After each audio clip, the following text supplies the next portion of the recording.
When Umar ibn Khattab entered the Prophet's room, sallallahu alaihi wasallam, he saw no cupboards, no luxury, nothing to sit on, no fruits, no dessert, no nothing. He sat on the floor and looked at him and said, Ya Rasulullah.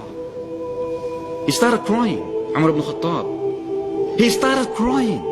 Said, Oh Prophet of Allah, what have you got? The Prophet sallallahu alayhi wa sallam said, Ya Umar, what makes you cry? He said, Oh Prophet of Allah, the Roman king, the Persian king, their seats, their thrones is made out of pearls and gold and silver and rubies. Their clothes is silk and gold. Well, you are the best of creatures chosen by the Almighty Lord. Look at how they're living and look how you're living.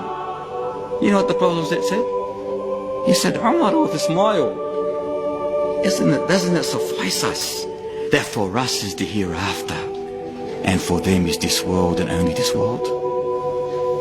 It's their paradise. Let them have it. We don't want it. We want eternal bliss and not temporary bliss.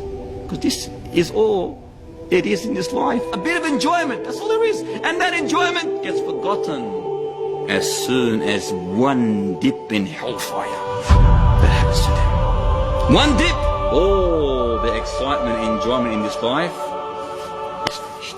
One dip in paradise, all the hardship, the burden that you went through on Muslim, you forget all about it.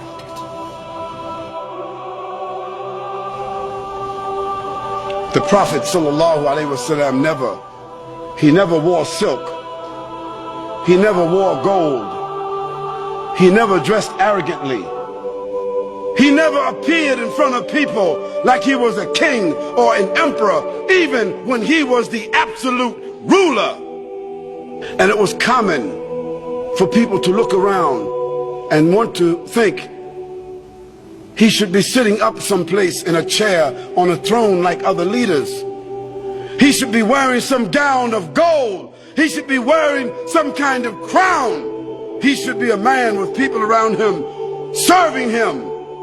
But when they came in and they looked around, it was a common question. Who is Muhammad? Where is he?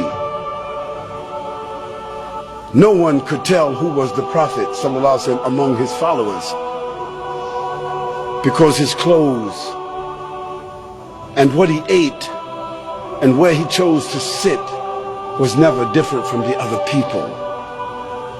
You tell me, name one leader in the world that could compare with that. Any one of us, if we just get a raise on our jobs and they give us a little office, we get a big chair. If we make some money, we want a big house, we want a big car. And the Prophet sallallahu alaihi wasallam, he used to sleep on a mat, like that mat on the floor. Only thing, it was made from palm fiber, from dried grass. And that's how he slept, on a dirt floor with no furniture in his house. So I ask my brothers and sisters who are listening to me today, oh, you who say that you worship Allah subhanahu wa ta'ala, and you say that Rasulullah sallallahu alayhi wasallam is your guide and your prophet, do you not wish to be next to Rasulullah sallallahu alayhi wasallam? Do you not wish that you could come to Rasulullah sallallahu alayhi wasallam and grab his hand and shake it and give him a hug and say, oh Rasulullah, how much I missed you. Oh Rasulullah, how much I loved you, how much I read about you. Oh Rasulullah, how much I wanted to be with you. Do you not wish this? Even as a poor man, he wasn't wealthy. He stayed poor all his life, to his death. But he could have had the riches of the world. His generosity. He said, what do I want with this? On one occasion he saw the wealth and he saw the Sahaba talking, and he looked at them, he said, this is what you love, and he kicked it and he walked away angry. Like, this is dunya, worthless. On another occasion he's sleeping on a straw mat until marks are left on his body, and Umar come crying, oh Messenger of Allah, at least something soft, at least something soft. I can't bear to see the marks on your body. I can't bear to see you hurt and suffering. And he said, oh Umar, what do I want of this dunya? What do I want of this world? The akhirah is far better. The akhirah is far better. The akhirah is far better.